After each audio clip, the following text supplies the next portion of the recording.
जनाब first things first, आपको haters और क्रिटिक्स के दरमियान में फंडामेंटल डिफरेंसेस समझने ज़रूरी हैं।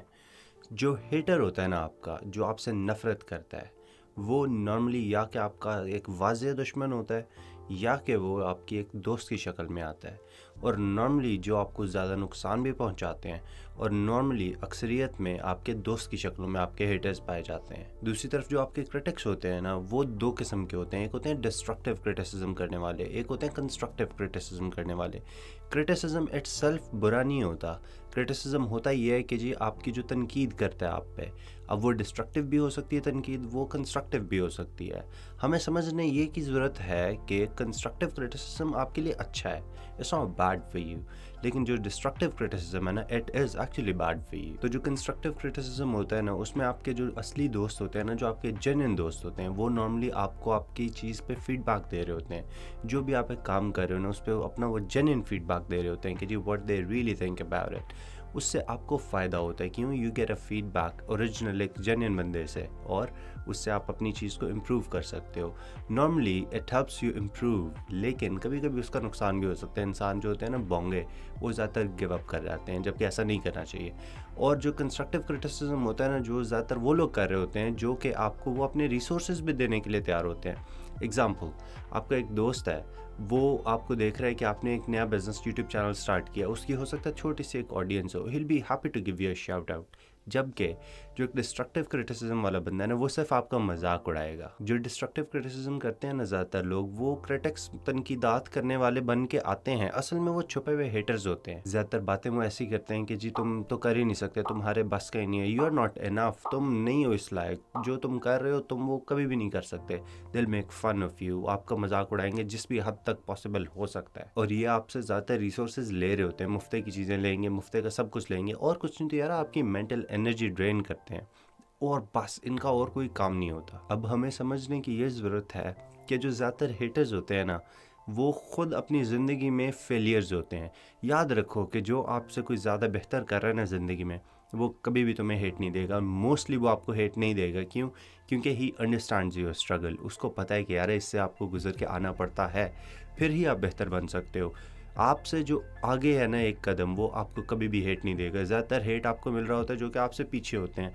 अगर तुम कुछ कर रहे हो तो आपको हेट वो बंदा दे रहा होगा जिसकी अपनी ज़िंदगी में कुछ भी नहीं चल रहा, वो वेला बंदा बैठा हुआ है घर में बैठा, बस वो हेट ही दे रहा है आपको, या ऑनलाइन या कि आपका दोस्त बन के आपके मुंह पे आके बस बकवास कर रहा है। That's it. तो कभी भी उस बंदे की तरफ से आप हेट को एक्सेप्ट नहीं करो जिसने कि अपनी ड्रीम्स पे गिव अप किया ना, जिसने अपनी कोई उनकी ड्रीम थी उस पर उसने बिल्कुल गिव अप कर दिया, कुछ भी नहीं किया उसके बारे में।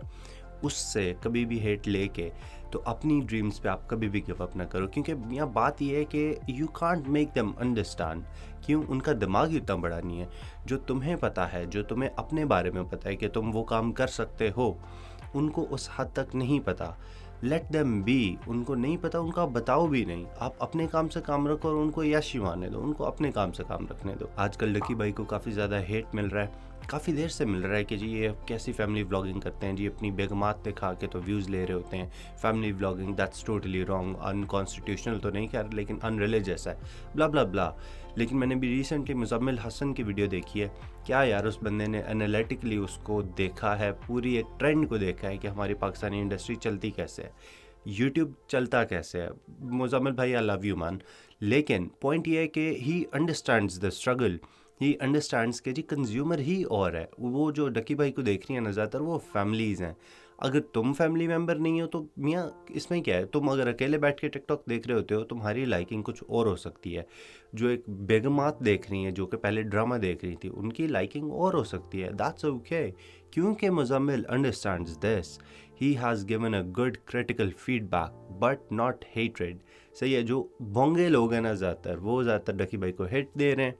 तो मैं आपको यही डिफरेंस समझाना चाह रहा हूँ क्रिटिसिज्म में और हेट्रेड में। मियाँ जो चढ़ता हुआ सूरज होता है ना, जब भी आप सक्सेस अचीव कर रहे होते हो, ना चाहते हुए आपके हेटर्स बनते हैं। आपके जो दोस्त हैं ना, जब तुम भी एक नल्ले होते हो, आपके दोस्त भी नल्ले होते हैं। जब तुम उनमें से आगे निकलना शुरू हो जाते हो ना, दो किस्म के आपको शक्लें नज़र देखने को मिलती हैं। एक वो जो कि सच में आपके दोस्त होते हैं, they are very happy for you कि तुम ज़िंदगी में आगे जा रहे हो। जबकि दूसरे जो होते हैं ना, वो तुम्हें अच्छा करते हुए देखना चाहते हैं लेकिन उनसे बेहतर नहीं। तो the moment you go one step ahead of them they start becoming haters rather than your friends. अच्छा, हम नॉर्मली गलती ये करते हैं कि हम कंस्ट्रक्टिव क्रिटिसिज्म को भी डिसरिगार्ड करना शुरू कर देते हैं, क्योंकि हमें लगता है कि सारे क्रिटिक्स हेटर्स ही हैं. असल में ऐसा नहीं है. जो कंस्ट्रक्टिव क्रिटिसिज्म है ना, दैट इज़ गोल्ड. लिटरली जिसे कहते हैं ना, गोल्ड माइन. अगर मैंने एक वीडियो बनाई है, मैंने अपने किसी दोस्त को भेजी है, मैंने कहा अच्छा यार इसका रिव्यू करके बताओ, देखो तुम इस बारे में क्या सोचते हो, how do you think I can improve. वो उस पर गुड फीडबैक देता है, कहता है यार you have done a good job, लेकिन यहाँ पे तुम इम्प्रूव कर सकते हो. रिमेंबर दैट इज़ गोल्ड, क्योंकि उससे आपकी जो आर्ट है ना, जो आप काम कर रहे हो, लेट्स से तुम एक बिज़नेस कर रहे हो, उसकी जो स्ट्रीमलाइन है ना, आपकी जो सोर्सिंग है वो स्ट्रीमलाइन होती जाएगी, और वो आपकी जो आर्ट है ना वो पॉलिश होएगी. तुम सोचो कि जो एक हीरा होता है, जो हीरा है वो पत्थर से घिरा हुआ है ना, जब तक उसको चोट नहीं लगेगी तो वो तराशा कैसे जाएगा. वो हीरा कभी हीरा निकलेगा ही नहीं, वो एक पत्थर का पत्थर ही रह जाएगा. तुम ये सक्सेस के लिए एक अपनी एक निशानी बना लो, अपना एक कुलिया बना लो कि जी सक्सेस मुझे उतनी शिद्दत से चाहिए जितनी शिद्दत से मुझे सांस लेना है. उतनी ज़रूरत है तुम्हें सक्सेस अचीव करने की जितनी ज़रूरत तुम्हें सांस लेने की है, क्योंकि otherwise it's not exciting. At least for me, अगर मैं कुछ बड़ा ज़िंदगी में प्लान नहीं ना कर रहा होता, मेरी ज़िंदगी उतनी एक्साइटिंग नहीं होती. And I feel like a dead man. What's the point of living then. क्योंकि जब अपॉर्चुनिटी आपके हाथ में आती है ना, उसको पकड़ो और उसको मदोल दो, जिसे कहते हैं ना रगड़ दो. क्योंकि अगर आपके पास जब अपॉर्चुनिटी आती है ना, वो बार बार नहीं आती है. तो जो भी अपॉर्चुनिटी आती है उसको पकड़ो और गो ऑल इन, गो 100% इन. या कि तुम अपने हेटर्स की बातें सुन के डिस्करेज हो जाओगे, तुम कहोगे अच्छा ठीक है, I am gonna give in and I am gonna give up. और you can fuel your fire inside of you. उनका जो हेट है ना, उससे उस चीज़ को और फ्यूल करो, अपने अंदर की शिद्दत को और बढ़ाओ कि अच्छा तुम ये बकवास कर रहे हो, ठीक है, यू कैन डू यू, लेकिन आई am gonna prove you wrong. I'm gonna let my Lambo make the noise for me. मुझे बातें करने की, बताने की ज़रूरत नहीं है कि जी मैं ये करूँगा, मैं ये करूँगा. मैं जब कर लूँगा, मैं अपनी सक्सेस से तुम्हें खुद ही प्रूव रॉन्ग कर दूँगा, मुझे ज़रूरत ही नहीं पड़ेगी. और ये बात भी याद रखो, ये जो तुम्हारे हेटर्स हैं ना, ये जो तुम्हारे हेटर्स हैं, ये तुम्हारे सबसे बड़े फैंस बन जाएंगे जब तुम अचीव कर लोगे ना. असल में जो अभी कहते हैं ना कि तुम नहीं कर सकते, बाद में कहेंगे you did it, you are the man. जो अभी तुम्हारे पीछे तुम्हारी बुराइयां करते हैं ना, बाद में यही लोग कहेंगे कि देखो मैं इसको जानता हूँ, this is the guy I met, मैं इसको जानता हूँ, मैं इसको अच्छा दोस्त हूँ. कहेंगे ये, जबकि असल में remember they not your friends, they never were. इसकी एक मैं तुम्हें और एग्जांपल देता हूँ कि जब भी आप कभी ऑनलाइन वीडियोस बनानी शुरू करोगे ना, जब भी कभी भी तुम एक चीज़ नहीं स्टार्ट करोगे तो बड़ी एक क्रिंजी सी वाइब आती है. अभी प्रॉब्लम मैं वीडियोस बना रहा हूँ ना, कुछ मेरे दोस्त देखेंगे और वो कहेंगे यार ये क्या बना रहा है, क्या बेकार की चीज़ बना रहा है. मेरी जान, पोस्ट मेलोन की पहली तुम वीडियो जाके देखो, जो उसका पहला गाना है ना, इतना को घटिया गाना है, I can not listen to it, probably he can't listen to it. लेकिन वहाँ से कहाँ तक वो आया. कुछ भी ज़िंदगी में अचीव करना होता है ना, उसके लिए you have to climb a mountain of hardships and cringe. और जब तुम उस माउंटेन की पीक से नीचे हो ना, जब तुम चढ़ रहे हो, everybody's gonna point fingers at you, everybody's gonna say कि नहीं you can't do it, you can't do it, you can't do it.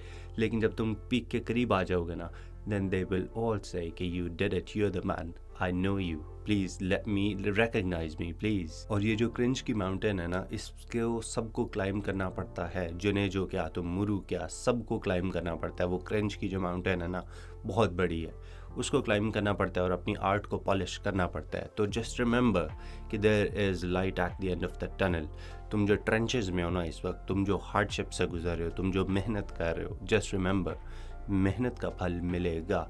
एक चीज़ याद रखो मेरी जान, अल्लाह कभी आपकी मेहनत को रायगा नहीं जाने देता. अगर तुम किसी चीज़ पे मेहनत कर रहे हो, you will get it, trust me, you will my brother. Luck favours the brave. तो कीप योर हेड अप, ऊंचा रख के, अपना सीना ज़िंदगी में ना ऊंचा रख के चलो, अपना हेड ऊंचा रखो, टेंशन नहीं लेनी है किसी भी चीज़ की. Everything will be okay. Keep your head up, my brother, and remember, luck favors the bold, luck favors the brave. As I always say, stay courageous. दलेर बनना है ज़िंदगी में, बोल्ड स्टेप्स लेने हैं. ये जो छोटे छोटे स्टेप्स होते हैं ना, ये नहीं लेने, उसका फ़ायदा इतना होता नहीं है. सही है. Keep your head up and I'll see you in the next video, boys.